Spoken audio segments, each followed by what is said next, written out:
Hello and welcome to Elizabeth Magical Garden, a magical garden reaching for the stars.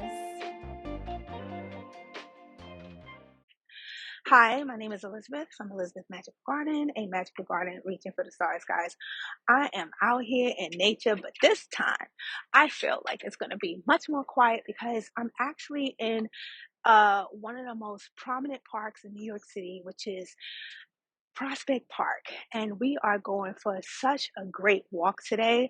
Like, honestly speaking, like, I'm so grateful for um just being able to walk about because there's so many people at the present state that is not able to do that. There are people that are bedridden. There are people that who knows when they'll be able to take a step. So going out in nature and allowing yourself to receive the peace and the love of God is just empowering, seeing other people, other like-minded people doing the same thing that you're doing, going out, enjoying the scene, enjoying just life in general is such a beautiful thing. And I just am so grateful to God that this is something that I can do. Guys, like, legit, I have for so long been like stuck stuck in um, my way of thinking. And I really want to share that with you guys because I feel like a lot of us, especially in these times, are coming from a place of lack, fear, and being stuck in our heads, being stuck in our point of view, in the way that we perceive and see life. Like, honestly, like, you're not stuck. This dog is coming and he is so cute. You're welcome. And it's just a great it's just a great fulfilling thing to know that you have the ability to free yourself. God has already Jesus has already paid the price. Like, legit paid the price for everything that we deal with and fear. And this is a real thing. It's a real struggle. At night when I am dealing with insomnia, because that's a real thing. Okay, your girl do really dealing with that because with this whole pre menopausal situation, it has opened my eyes to life. I mean, just life in general. It has opened my eyes to seeing things in such a way that I have never perceived before. And, this is why, well, I believe one of the main reasons because I feel like in the Western Hemisphere, we don't celebrate our our the older generation the way we should, because that type of wisdom, that type of life of understanding of life is such a thing. And the more we allow ourselves to, how can I say, take notes from the people that already did it, I just feel like it's just a win-win situation of life. And it's just something that we should learn to do more of. I don't know why it's so hard for us to take not only advice, but listen to the people that have done it before us. And the reason why I'm saying that is because it wasn't until, I'm gonna keep it 100. It wasn't until I turned 50, well, not even right away. I would say even up to recent times, that I started really understanding, or I should say, realizing. I think that's the best word. It's not um until I turned 50 I started seeing the importance of, how can I say, life. Just perceiving and life in general. And why is that? Because I just feel like we tend to just get caught up in our daily lives. We get caught up in the minutia of things, and it becomes a run, run, run, do, do, do situation. And that is, it has to do with a lot of things. A lot of things, like, you may had just sent your kids out to college, and, you got having time for yourself has been a thing that has not been a luxury. I just feel like when you're raising a family, and trust me, I'm speaking from my own experience.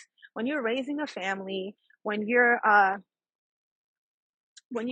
taking care of people in general, it could be a family member, it could be uh, friends, it could be whatever, your job, your career, going up in a corporate ladder. That could be such a whole thing for you, to the point where next thing you know, like a whole decade of your life has passed and you don't even realize where the time went. And that's a real issue. It has been a real issue for me. I raised my son. Oh, this is really cute. What is this, a track? Guys, I'm discovering as I am walking with you guys. I have never discovered this side of the park, and it's just like, girl, like, where have you been? Well, apparently, I don't know, because this is just beautiful. But in saying that, guys, like, going out, having fun, allowing yourself to receive the things that's out here for you. You know what I mean? Like, allowing yourself to just be, allowing yourself to just like go out and about, and just have fun. Just go outside, take a walk. It's not that hard. It's not that hard to allow the beauty of life to receive you. I'm gonna go back because I feel like I'm gonna save this part for another time, because I'm far right now, and I am getting a little hungry, so I want to go and get maybe some tea and a little bite on my way back, because I'm thinking about actually stopping by the library. But yes, I think that finding solace in life, which is exploring, going out in nature, allowing yourself to just receive the sovereign love of God. Because you know what?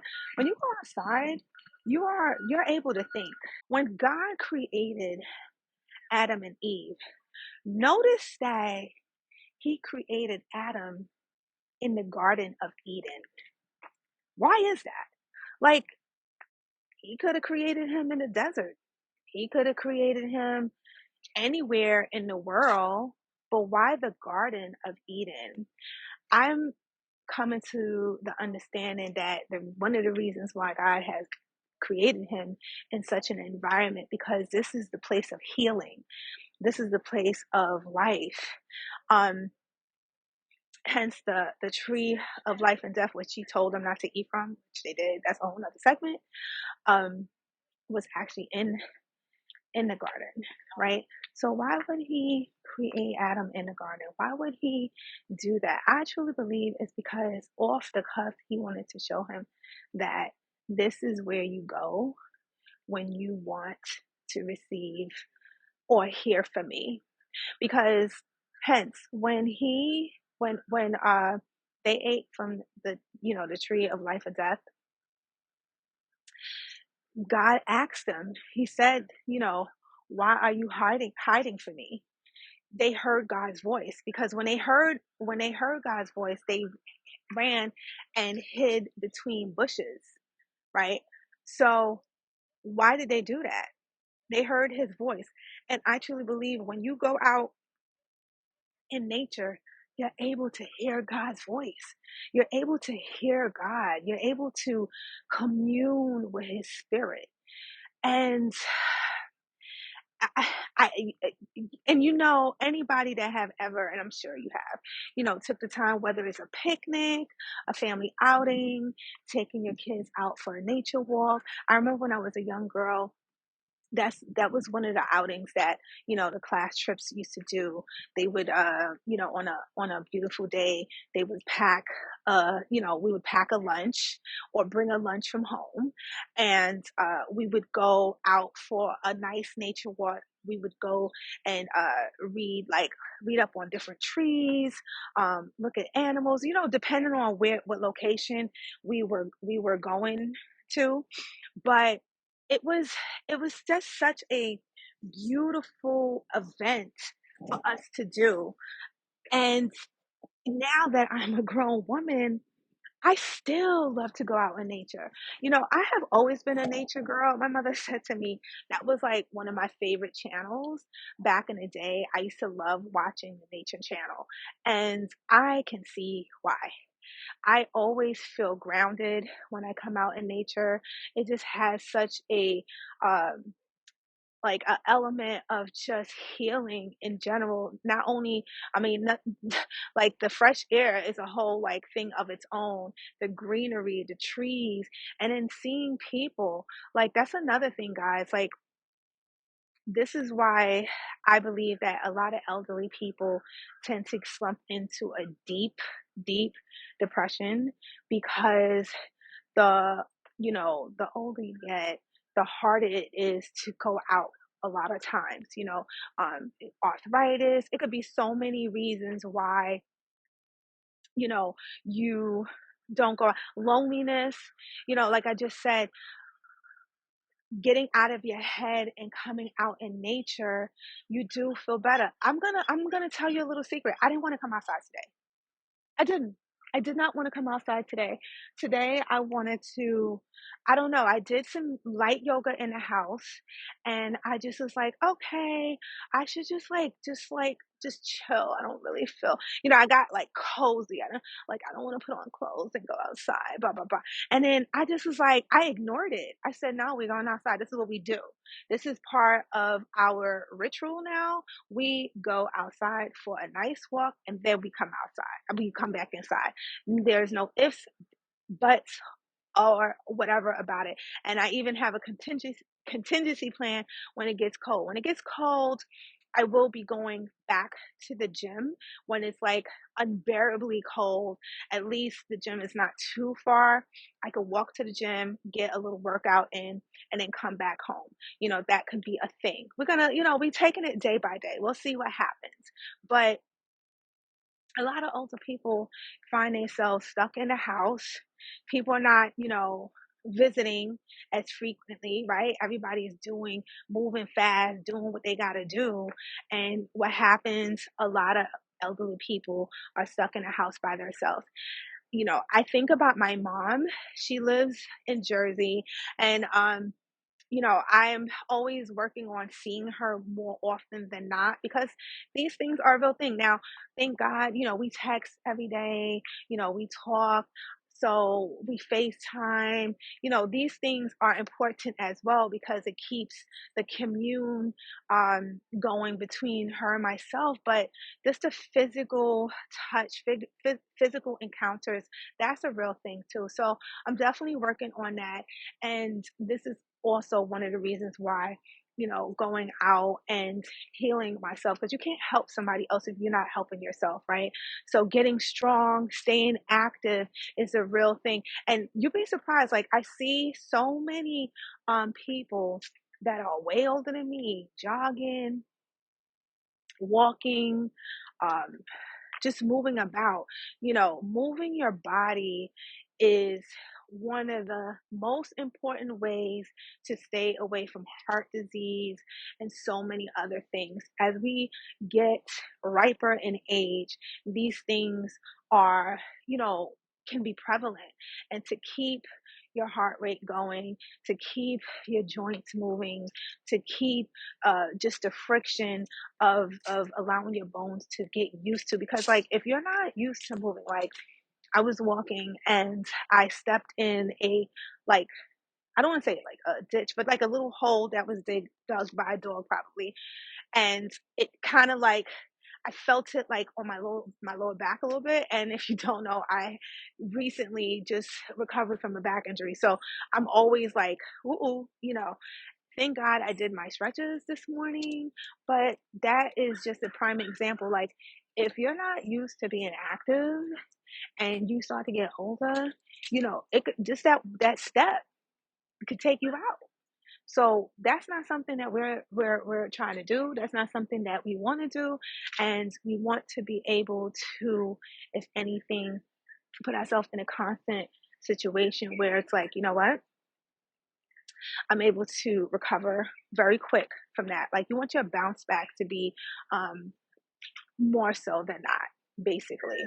But guys, I just want to take you guys along the way and just share some of the things that I'm doing because I really feel that going out in nature is just a real thing. You get to really see life from a different perspective. It's scientifically known that you're able to more or less come to a creative point of view when you go out in nature. If you have writer's block, if you are stuck in just like creating any type of content, coming outside will do you some good.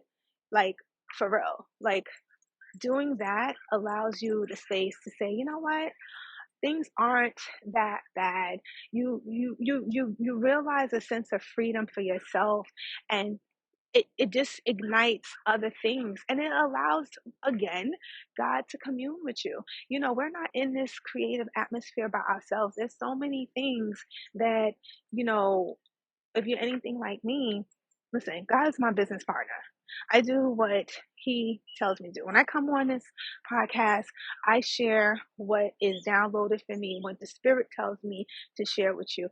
It's plenty of times that I turn on this podcast, and I have a particular point of view that I would like to discuss, and then it takes the polar opposite effect on this podcast. So go outside, allow yourself to create through the eyes of God. Stay hydrated, stay in love, and stay in peace, and stay in power. Peace.